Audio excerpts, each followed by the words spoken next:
So here we are on our game board, Unit 1, Lesson 3.2, Intro. I shouldn't say intro. I should say into thin air. Oh, I guess I read that wrong. Too much screen time.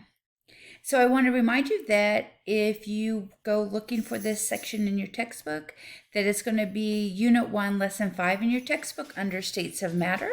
It's one of the lessons in that part of your textbook. And so here's this slide again. We're always going to refer back to this slide when we're talking about states of matter. Remember, we have a solid, liquid, gas, and plasma. Each one has distinct characteristics. Sorry, every time I sit and do videos, I have to yawn. So we're going to start with sublimation. Sublimation is a change from a solid state directly to a gas. So when this happens, you have something that's a solid that doesn't turn into a liquid. It just jumps that stage. There's so much energy going on there that the particles don't have time to kind of stick together and flow together like a liquid. So the classic example of this is dry ice. Dry ice is actually solid carbon dioxide. And so at room temperature, carbon dioxide goes from the solid state directly to the gaseous state. So this is sublimation. You usually see dry ice around Halloween when they try to make the spooky, cloudy looking things coming out of the witch's cauldron.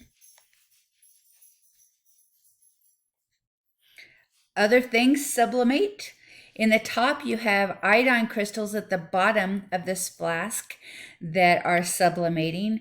This isn't something that we could do probably in our classroom because we do have to have a place to capture that gas. It's not good for you to breathe in straight iodine gas. You're familiar with iodine and that if you get a cut or sore, usually if you go to the doctor, they're going to put iodine or betadine on it to help disinfect it and keep it from getting infected by bacteria.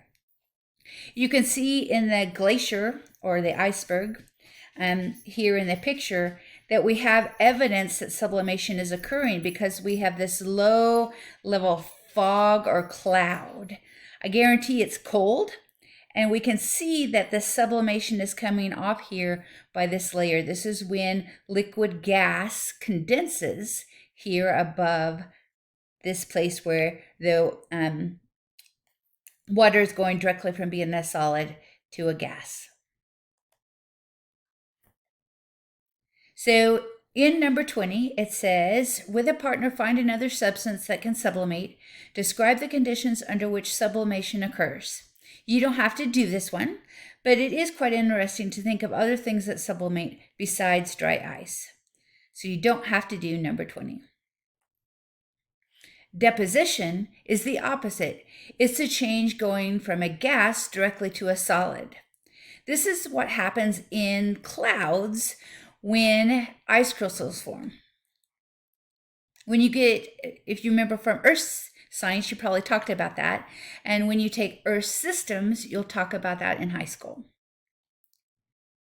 So this is a real quick video that's going to show you sublimation of dry ice, frozen carbon dioxide, and they're going to stick a copper penny into the dry ice, which is a conductor of energy, so it loses energy to the dry ice. So it's going to heat up the dry ice, and the dry ice is going to cool off the penny. And then you'll be able to see frost forming on the copper penny, which would be the deposition.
Okay, so your next question on page 99. It asks you to compare, and it's an active reading question. And it says, explain how sublimation and deposition are alike and how they are different. So you can draw a T-chart if you wanted to and put sublimation on one side and deposition on the other, if that helps you answer the question. The next question is to complete column 1 and column 2 to identify opposite processes in the third, to identify opposite processes, period. In the third column, indicate whether the process in column 1 and column 2 is a result of a gain or loss of energy. There you go, bada bing.